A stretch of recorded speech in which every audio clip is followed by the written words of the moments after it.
In the beginning of the film, we hear a somber voice crying out to God and reflecting on how mundane and meaningless his life has become. It was the voice of Shun, a seemingly ordinary college student whose uneventful existence is about to take a horrific turn. Alongside his close friends Amaya and Ichika, Shun had gone to school like any other regular day.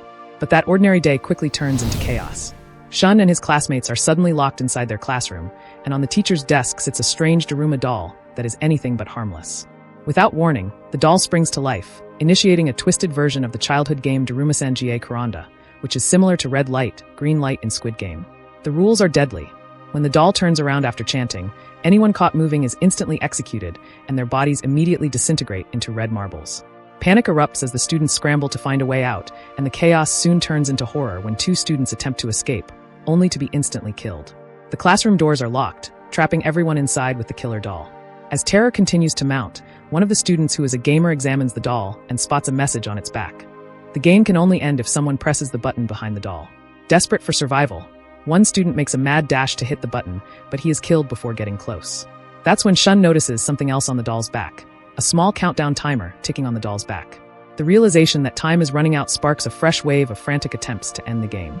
But each failed effort ends in more bloodshed, and the floor is soon covered in slippery red marbles, the remains of their classmates. In the end, only Shun and the gamer boy remain, surrounded by death. They try to formulate a plan with the timer nearing zero, and the gamer boy offers himself as a stepping stone which would allow Shun to leap over the marbles. Shun follows this plan and launches forward. He manages to hit the button just in time and eventually end the game. But their relief quickly turns to horror when the doll suddenly announces only Shun as the sole winner, and then kills the gamer boy, leaving Shun as the only survivor. Then, the movie scene abruptly shifts to Shun's past, back at the time when life was uneventful. He's shown playing video games, flipping through TV channels at home, and walking through school with his gamer friend. He had spotted Ichika riding on her bike, and she had smiled at him. But when his friend urges him to ask her out, Shun insists he only sees her as a friend. The flashback continues as Shun and his friend sees a boy being bullied by Amaya. Earlier that morning in school, inside the classroom, Shun had fallen asleep during lectures, until a loud sound jolted him awake. Then suddenly, his teacher's head explodes and the Daruma doll makes its terrifying entrance, looping the story back to where it began.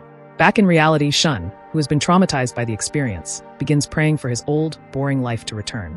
But his nightmare is far from over. The Daruma doll straight away tells him he's just a mouse, and that the cat is coming for him. Meanwhile, Ichika soon arrives at Shun's class and she is horrified by what she sees.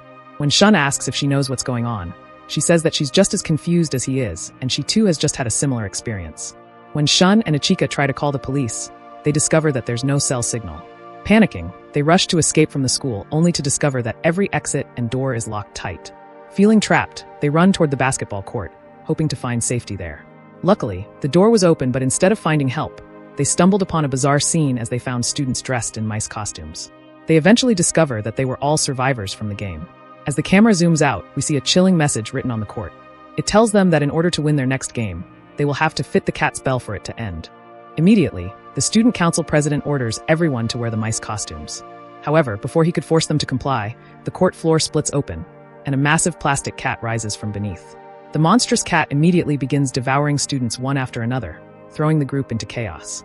In the midst of the madness, Shun spots a ball-shaped bell on the court, making a ticking sound like a timer. That was when he realizes that the key to ending the game is to shoot the bell through the hoop attached to the cat's neck before the ball times out. Immediately, the most skilled basketball player amongst them attempts the shot, but the cat catches the ball midair and throws it back at him, killing him on the spot. After this, Shun deduces that the cat only targets those in the mouse costumes. So, he urges everyone to take them off, and for a moment, the cat stops attacking. Relief washes over the group, until the cat suddenly devours another student, triggering a fresh round of panic altogether. As everyone scrambles to keep away from the monster, Ichika falls. Seeing this, Shun immediately puts on the costume to draw the cat's attention away from her. To his surprise, he suddenly realizes that wearing the outfit lets him hear the cat's thoughts. He discovers that the creature isn't actually hunting them. Rather, it's just tired and asking for someone to scratch its back, so it can sleep peacefully. With this understanding, Shun decides to climb onto the cat's back and start scratching it. He calls on the others to help, and eventually, the cat dozes off. Seizing the chance, Shun grabs the bell and prepares to make the basket, but the other students stop him. They were convinced that only the person who made the basket would win the game and condemn others to death. Tensions soon build up among them, and as they argue, the cat wakes up once more and resumes its attack. Thinking of a way to end the game, Shun decides to conceal the bell inside a normal basketball to fool the cat. He took Ichika along in order to confuse the cat as they made the shot. As he and Ichika throw the ball toward the hoop, the bell bounces off the rim. However, Amaya suddenly arrives, catches the ball, and makes the winning shot in the nick of time to end the game. In the end, the cat declares that although the game is over, only Shun, Ichika, and Amaya are allowed to live. Shun asks about the others, but before he gets an answer, he sees that Amaya had already massacred the remaining survivors, claiming its gods will that only the strong survive. He tells Shun that they're alike and that they are both destined to survive. However, Ichika doesn't agree with him, and she tells Amaya that Shun is nothing like him. Rather, Shun is more kind, stronger, smarter. Angered by her words, Amaya rushes towards her.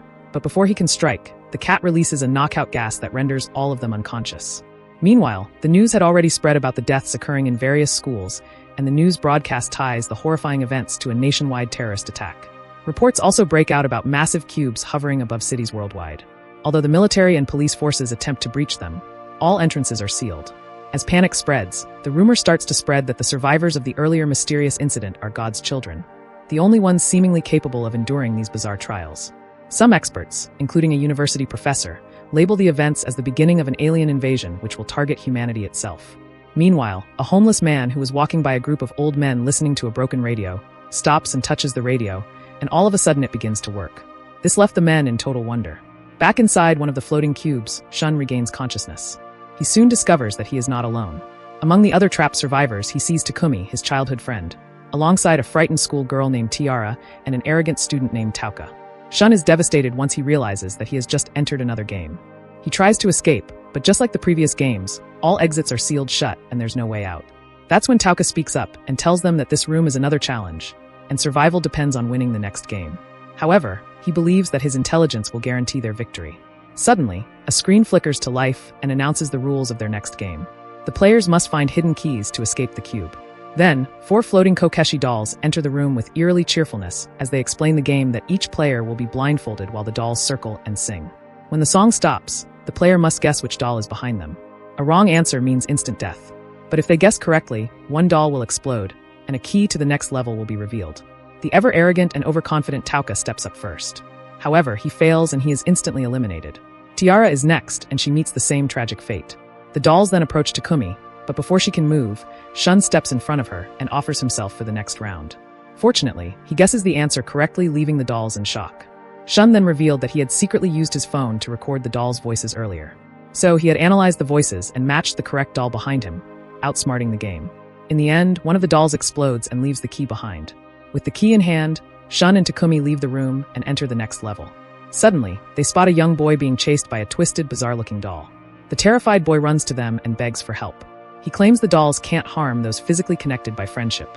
So, without hesitation, Shun and Takumi grab his hands and instantly, the creepy doll retreats, confessing that it was jealous of their bond. At that moment, Shun notices a pendant hanging from Takumi's neck. It's a handle from a broken teacup, which triggers a memory. Years ago, Takumi had gone to a rooftop, ready to end her life in depression. But there, she had seen Shun smashing teacups against a wall in anger. He had offered her a cup and invited her to do the same. That shared act had given her an outlet and sparked healing for her, and she has kept the handle ever since. Back in the present, a piercing scream echoes through the room, and they quickly run toward it only to find Ichika desperately trying to escape from the monstrous doll. Without a second thought, Shun immediately leaps forward and grabs her hand, saving her just in time. Soon after, a wall in the next room collapses, revealing a large doll's face embedded in the wall and having 7 key slots.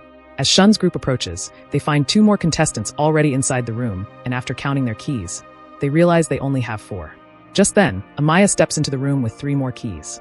But before anyone can react, he kills his own companion because only 7 players are allowed to advance to the next phase. When they inserted all 7 into the slots, the doll face announces their victory and retracts into the wall, revealing a hidden passage. Then a voice instructs them to wear the provided costumes and proceed forward. At that moment, we see that the entire game is being broadcast live across the country. In the meantime, as they move forward, the group enters a chilling, frozen chamber. Then a towering polar bear emerges and introduces himself. He declares that he hates liars and those with black hearts. The rules of the next game are simple. Tell the truth and they live. But anyone caught lying will be executed. The game begins with a seemingly harmless question. What's your favorite food? After everyone answers, the bear accuses someone of lying. He gives them 2 minutes to identify the liar or they will all be eliminated. Although they initially defend each other, suspicion eventually falls on the contestant who answered parsley. So the bear crushes him without mercy. The next question is more personal as he asks them if they like Shun. Those familiar with him say yes, and the others say no. But once again, the bear senses that someone has lied. Now under pressure, the group accuses Takumi, claiming she hadn't been in contact with Shun for a long time. Despite Shun's desperate pleas to spare her, the bear eventually kills her. Overcome with grief, Shun explodes in rage and accuses the bear himself of being the true liar. To everyone's shock, this accusation is correct. The bear's white fur suddenly starts to dissolve, revealing his true form, a black bear. The lies have been exposed, so the game ends, and the remaining contestants are now taken to the final round. They were led to a mysterious temple. As the doors open, they are greeted by 3 animated wooden dolls who introduce themselves as fitness, intelligence, and imagination. They congratulate the contestants for surviving the previous rounds and introduce the final game. Kick the can for it to end. In this game, one participant will take on the role of the demon. The rest will be victims. When the demon places the can at its designated spot, the victims are allowed to hide. The demon's task is to find them, identify them by name, and lock them in cells. If he captures all the victims and then kicks the can, he wins. However, if even one victim manages to kick the can before being caught, they and the remaining victims will win the game, except for the one who kicks the can. That player will die, as the can will explode immediately he kicks it. With everything on the line, the final 5 players gather for this last deadly game.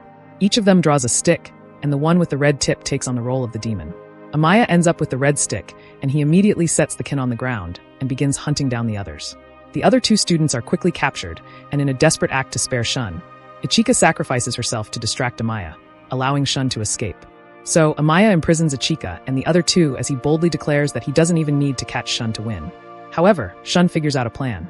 All of a sudden, and despite Ichika's pleas for him to stay hidden, he reappears in a full armored suit and hides his face with a helmet.